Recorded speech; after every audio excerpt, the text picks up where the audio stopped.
Hello everyone and welcome to another beer review, and today this is the first review from the Leeds area, and today we have a guest with us, Nathan. Hello.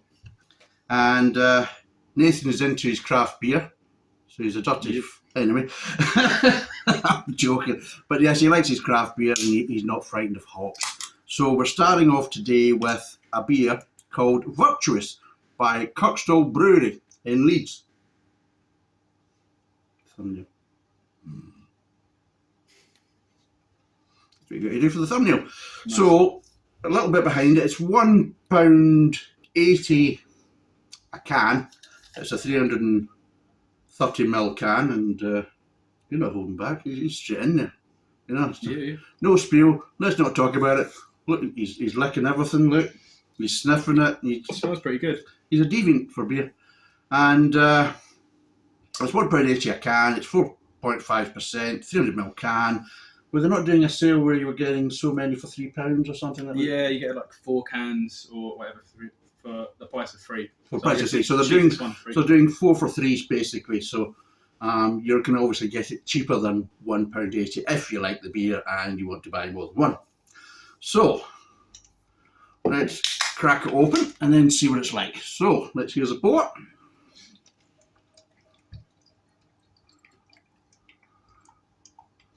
Pours pretty straw, doesn't it? It's pretty light. Yeah, it is. And actually crystal clear as well. See right through it. Yeah, so it's there's pretty no unusual. Yeah. If it's claiming to be like unfiltered, because it's supposed to be an aromatic session IPA. Aromatic is bang on the money. But there's no spiel behind it. There's no kind of histrionics or story or anything there, so claiming it's wonderfully wonderful and beats everything. Straight away, getting florals. It's a big floral, isn't it? So yeah, we're getting hops, getting floral, getting a little bit of citrus, a hint of grapefruit, that kind of more blood orange grapefruit kind of smell rather than oranges or lemons or things like that. But yeah, you're getting that more kind of bitter kind of citrus. Do you get any sort of like pine kind of? No, I'm getting a bit of grain. I'm getting a bit of grain, but yeah, a bit of malty on the nose. Get a bit of domestos, yeah.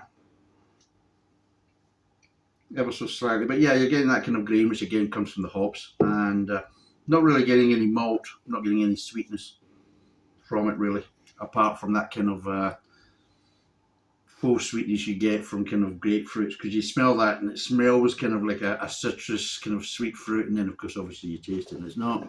So like fruit sweetness rather than malt sweetness. Yes, absolutely. So yeah, definitely. Let's see what it tastes like.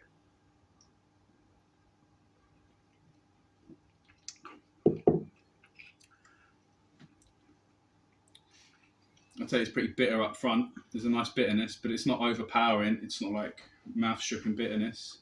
No, absolutely right. Definitely a grapefruit thing comes across. I'm getting quite a lot of grapefruit kind of citrus vibes as well, which is really tasty. So you're getting a little bit of sweetness at the front of the mouth. You're getting a little bit of bitterness coming through.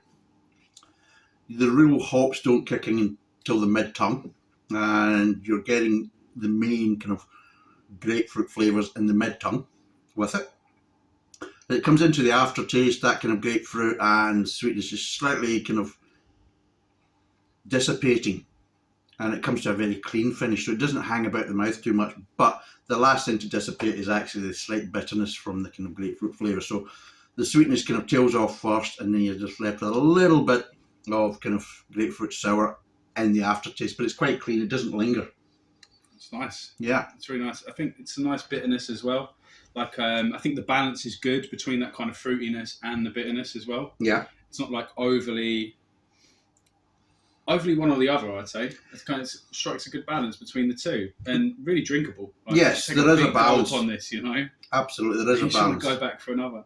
One of my big problems is I hate hoppy beers, which there's just too much hops and not enough balance. It's got to work together with the other flavours, and sometimes you get some of them and it just a clash. There's just so much hops and it actually clashes. It doesn't kind of work together. It feels like the flavours are separate and they're not really part of the actual same kind of drink. It's like multiple drinks mixed together rather than all being the one drink working together. Whereas this one is It actually is. It's really cohesive, isn't it? I think it's good. What are you thinking on the body? What are you kind of getting? Sort of kind of thickness, the sort of mouthfeel of it. Mouthfeel, it's nice and easy. It's not overly carbonated. Body wise, you are getting that. It's kind of grapefruit for the hops, but with the malty sweetness with it. It's almost like a blood orange kind of flavour. I'm getting that type of kind of flavour through it. Yeah, it's kind of a smeary citrus, kind of a general citrus kind of thing. Yeah. Like you could pick out any. Yeah, but the problem is with blood oranges, you get the bitterness, but there's also a sweetness to it, whereas with grapefruit itself, you don't really get any sweetness. Best way to probably describe it, it's going to sound bad, this, but it's very kind of lemsip-esque. Lemsip, okay. Yeah. In a medicinal way? No, not in a medicinal way, but when you basically, if you've ever tasted a cold lemsip or a kind of lukewarm kind of lemsip, you get this kind of citrus, but you also get this little kind of sweetness as well. And it's kind of a little tinging on that a bit. It's very kind of closer to a kind of Sierra Nevada kind of vibe to it. Yeah, it's very American, West Coast vibes. But what you actually are doing, there is some particles floating about in it. Now, it's not off my beard, unless it's off yours. But it's clear, but there's just a little bit of particles, a little bit of sediment floating about. You see that? I'm not seeing it. No, that's my glass. It's dirty. Oh, shit. I'm not seeing it. It seems crystal clear to me with my floaties. Look at that. There's a bloody thing floating about, for God's sake. That's like a thumbnail, for fuck's sake. I see that. Yeah. I can see that. It's not in mine. I'm not sure why. Stroke glasses. Yeah, that's gone well, yeah. But I feel like the body's quite light, and I think that adds to the drinkability as well. So, well, it is a session IPA, so it is supposed to come back for more. Exactly, that's perfectly to style. That's what you're looking for in that style of beer.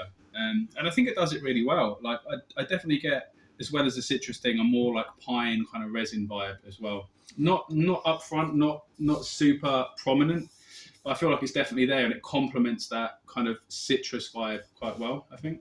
Yeah. So I think it kind of hits all the markers. It's to style, but the thing I don't understand is it's saying unfiltered, blah blah blah, and it looks like it's been filtered to death. Yeah, but I do have stuff floating about in mine, and it's not just that black thing. You've got other little suspended matter floating about in it. Just hop matter, because I mean it could be. The thing is, what I like about it is there's no spiel about it. There's a lot of times they get a lot of hype and a lot of bullshit in the back. We're not getting that.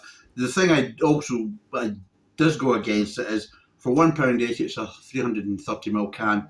It should be at least a 440 or even better, a 500ml can. It did say it's supposed to be session. If it's sessionable, well, why put it in a little can? If you want people to drink more of it, then I want that kind of value for money. Yeah, you can maybe charge a bit more for it, but do it in a bigger can. Instead of little cans, but it's sessionable. How many are we going to drink of these? And remember, it's only 4.5%, so it's not as if it's really high in alcohol to boost the price. And it's not overly hoppy. And some of these flavours you could actually get from dry hopping. So let's be totally honest. This has been dry hopped, though, right? Yes, of course it's been dry hopped. And the problem is, with the dry hops, is you can get away with not putting so much hops in it. So it's a good way of basically getting the hoppy flavours without having to use lots of hops. So again, you're not spending so much money in the production if you're dry hopping compared to basically if you're boiling off in the wort. So yeah, but it's a good beer for a local Leeds brewery, and that's what we're here doing. We're doing kind of as what we can is kind of local beers, and it's a good start. What would you give this out of 10?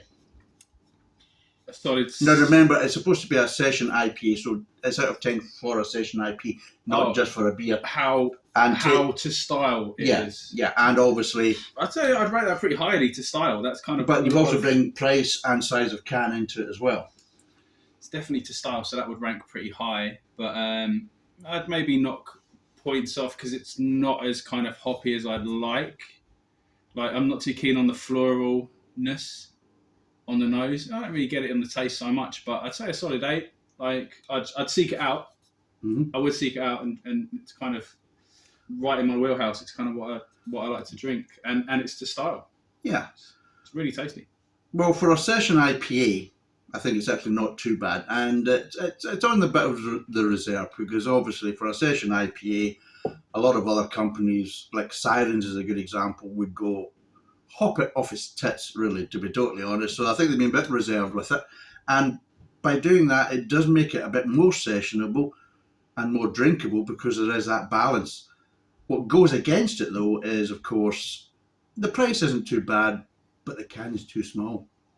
I would rather say charge £2 a can, but make it a bigger can, because it just makes it easier if you're going to get quite a few as supposed to be sessionable. So I'm going to give this a 7 out of 10 because of that. It loses that extra point, because I just feel that you're a bit stingy on a 350ml can. That's great for a can of Coke, but it's beer, for goodness sake. And let's be totally honest, you're there to drink. People will sit on a can of Coke or use it as a mixer in vodkas and other things. This is supposed to be sessionable, and they give you a 33ml can, or 330ml can. It's not good. It's not good. You've got to be a wee bit more.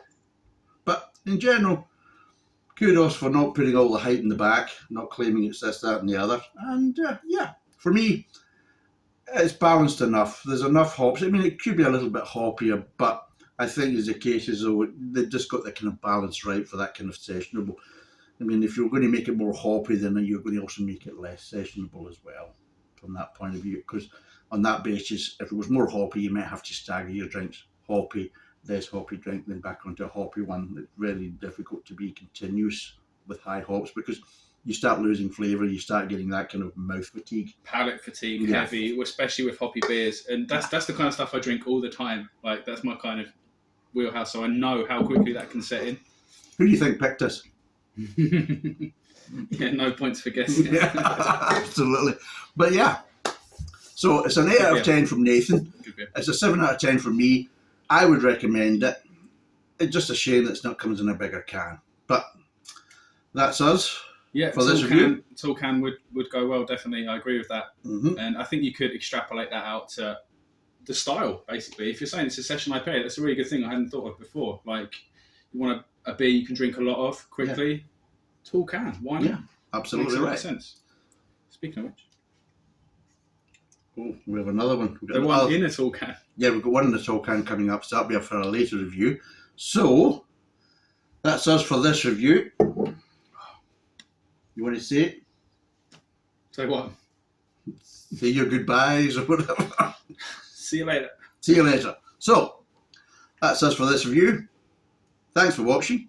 Cheers, and bye for now.